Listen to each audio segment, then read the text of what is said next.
ಕರ್ನಾಟಕದ ಎಲ್ಲ ಸ್ಪರ್ಧಾರ್ಥಿಗಳಿಗೆ ನಮಸ್ತೆ.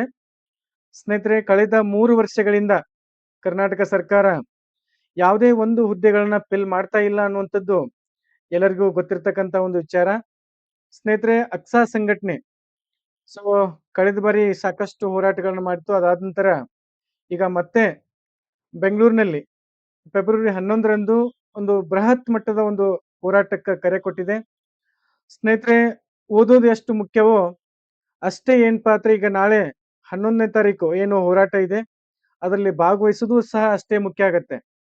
ಯಾಕಂತಂದ್ರೆ ಈಗ ಆಲ್ರೆಡಿ ಕೋರ್ಟ್ ಆದೇಶ 94% ನೀವು ನೇಮಕಾತಿ ಮಾಡ್ರಿ ಅಂತಂತ ಹೇಳಿದ್ರು ಅಥವಾ ಡೈರೆಕ್ಷನ್ ಕೊಟ್ಟರೂ ಸಹಿತ ಸರ್ಕಾರ ನೇಮಕಾತಿಗೆ ಯಾವುದೇ ರೀತಿ ತಯಾರಿಗಳನ್ನ ಮಾಡ್ತಾ ಇಲ್ಲ. ಸ್ನೇಹಿತರೆ, ನಾವೆಲ್ಲ ಬಹಳಷ್ಟು ಭರವಸೆಗಳಿಂದ ಸರ್ಕಾರದ ಮೇಲೆ ಹೋಪನ್ನು ಇಟ್ಕೊಂಡು ಇದುವರೆಗೆ ಏನ್ ಪಾತ್ರ ಕಾಯ್ತಾ ಇದ್ದೀವಿ. ಬಟ್ ಇವಾಗ ಸಿಚುವೇಶನ್ಗಳನ್ನ ನಾವು ನೋಡ್ತಾ ಇದ್ರೆ ಸೊ ಇನ್ನೂ ಈ ಒಂದು ನೇಮಕಾತಿಗಳು ಡಿಲೇ ಆಗುವಂತ ಸಾಧ್ಯತೆ ಜಾಸ್ತಿ ಇದೆ. ಇದಕ್ಕೆ ನಮ್ಮ ಎಲ್ಲ ಒಂದು ವಿದ್ಯಾರ್ಥಿ ಆಸ್ಪಿರೆಂಟ್ ಸೊ ಕೂಡಿಕೊಂಡು ಒಂದು ಬೃಹತ್ ಆಗಿರ್ತಕ್ಕಂಥ ಹೋರಾಟದಿಂದ ನಾವೇನ್ಪಾ ಅಂತಂದ್ರೆ ಸೊ ಒಂದು ನಮ್ಗ ನ್ಯಾಯವನ್ನು ನಾವು ಪಡ್ಕೋಬಹುದು. ಸೊ ಸಾಕಷ್ಟು ಕರ್ನಾಟಕದಲ್ಲಿ ಅಭ್ಯರ್ಥಿಗಳು ಈ ಒಂದು ಎಕ್ಸಾಮ್ಸ್ ಗಳಿಗೆ ಪ್ರಿಪರೇಷನ್ ಮಾಡ್ತಾ ಇದ್ರಿ. ಸೊ ಕೇವಲ ನಾವು ಕುಳಿತುಕೊಂಡು ಅಥವಾ ಎಲ್ಲೋ ಕಮೆಂಟ್ ಮಾಡ್ಕೊಂಡು ಅಥವಾ ಯಾರನ್ನೋ ಬ್ಲೇಮ್ ಮಾಡ್ಕೊಂಡು ಕೂತ್ಕೊಂಡ್ರೆ ಆಗಲ್ಲ. ಸೊ ನಮ್ಮ ಒಂದು ವಿದ್ಯಾರ್ಥಿ ಶಕ್ತಿ ಸಂಘಟನೆ ಇದೆ, ನಮ್ಮ ಶಕ್ತಿ ಏನಿದೆ ಅಲ್ಲ, ಸೊ ಅದನ್ನ ನಾವು ಇವಾಗ ಏನಪ್ಪಾ ಅಂದ್ರೆ ತೋರಿಸ್ಬೇಕಾಗಿದೆ. ಸಾಕಷ್ಟು ಆಲ್ರೆಡಿ ಪ್ರತಿಭಟನೆಗಳಿಗೂ ಏನಪ್ಪಾ ಅಂದ್ರೆ ಸರ್ಕಾರ ಮಣಿತಾ ಇಲ್ಲ. ಆದ್ರೆ ಈ ಬರುವಂತ ಫೆಬ್ರವರಿ 11ರಂದು ನಾವು ಬಹಳ ಒಂದು ದೊಡ್ಡ ಮಟ್ಟದಲ್ಲಿ ಏನಪ್ಪಾ ಅಂದ್ರೆ ಈ ಒಂದು ಹೋರಾಟವನ್ನು ಮಾಡಬೇಕಾಗತ್ತೆ. ಮತ್ತೆ ಈಗ ಮುಂದೆ ಜಿಲ್ಲಾ ಪಂಚಾಯತಿ ಮತ್ತು ತಾಲೂಕ್ ಪಂಚಾಯತಿ ಎಲೆಕ್ಷನ್ ಸರ್ಕಾರ ಅದರಲ್ಲಿ ಏನ್ ಪಾತ್ರ ಬಿಜಿ ಆಗ್ತಾ ಇದೆ ಹೊರತು ನೇಮಕಾತಿ ಮಾಡಬೇಕು. ಯುವ ಸಮುದಾಯ ಬೀದಿಗಿಳಿದಿದೆ. ಮತ್ತೆ ಅಟ್ಲೀಸ್ಟ್ ಒಂದಿಷ್ಟು ಹುದ್ದೆಗಳ ಈಗ ಒಂದಿಷ್ಟು ಪೋಸ್ಟ್ಗಳನ್ನಾದ್ರೂ ಏನ್ ಪಾತ್ರ ಇವ್ರು ತುಂಬಬೇಕು ಅನ್ನುವಂತ ಮನಸ್ಥಿತಿ ಇಲ್ಲ ಸರ್ಕಾರದಲ್ಲಿ.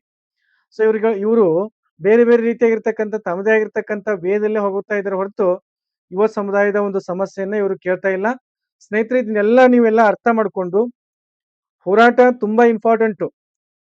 ಭಾಗವಹಿಸೋದು ಏನಪ್ಪಾ ಅಂದ್ರೆ ಪ್ರತಿಯೊಬ್ಬರ ಒಂದು ನಿಮ್ಮ ಹಕ್ಕನ್ನ ನೀವು ಭಾಗವಹಿಸಿ ಕೇಳ್ಕೋಬೇಕಾಗತ್ತೆ.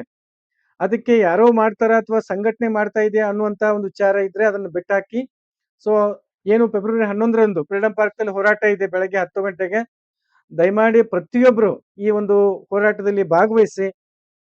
ಸೊ ಈ ಹೋರಾಟ ಯಶಸ್ವಿ ಆದ್ರೆ ಮಾತ್ರ ನೇಮಕಾತಿ. ಇಲ್ಲ ಅಂತಂದ್ರೆ ಸೊ ಹಿಂಗೆ ಇನ್ನು 2 ವರ್ಷ ಇದೆ ಅವಧಿ ಅವ್ರದ್ದು. ಲಾಸ್ಟ್ ಕೊನೆಯದಾಗಿ ನೇಮಕಾತಿ ಮಾಡಿದ್ರೆ ಅದು ಯಾವುದಕ್ಕೂ ಯೂಸ್ ಆಗೋದಿಲ್ಲ. ಸಾಕಷ್ಟು ಅಭ್ಯರ್ಥಿಗಳ ಏಜ್ ಆಗ್ತಾ ಇದೆ. ಮತ್ತೆ ಸಾಕಷ್ಟು ಪ್ರಾಬ್ಲಮ್ಸ್ಗಳು ಏನಪ್ಪಾ ಅಂದ್ರೆ ಈ ಒಂದು ಸ್ಪರ್ಧಾರ್ಥಿಗಳ ಸಮಸ್ಯೆಗಳು ಇದಾವೆ.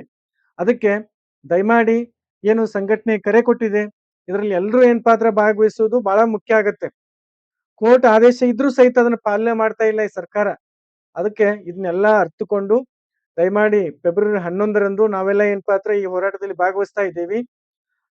ಈ ಮೂಲಕ ನಮ್ಮ ಒಂದು ಸಮಸ್ಯೆ ಏನಿದೆ, ನಮ್ಮ ಸಾಕಷ್ಟು ಈಗ ಟೀಚರ್ ಆಸ್ಪಿರೆಂಟು, PSI, FD, SDA ಸಾಕಷ್ಟು ಒಂದು ಆಸ್ಪಿರೆಂಟು ಓದ್ತಾ ಇದ್ರಿ. ದಯಮಾಡಿ ಫೆಬ್ರವರಿ 11 ಬಹಳ ಮುಖ್ಯ ಆಗತ್ತೆ. 12ನೇ ತಾರೀಕು ಒಂದು ಒಂದು ಏನೈತೆ ಅಂದ್ರೆ ಒಂದು ತೀರ್ಪಿದೆ. ಅದು ಏನೇ ಇರ್ಲಿ, ಏನಾಗತ್ತೆ ನೋಡೋಣ. ಬಟ್ ಈಗ ಫೆಬ್ರವರಿ 11ರಂದು ಏನು ಕರೆ ಕೊಟ್ಟಿದೆ ಸಂಘಟನೆ, ಅಕ್ಸಾ ಸಂಘಟನೆ ಕಾಂತಕುಮಾರ್ ಸರು.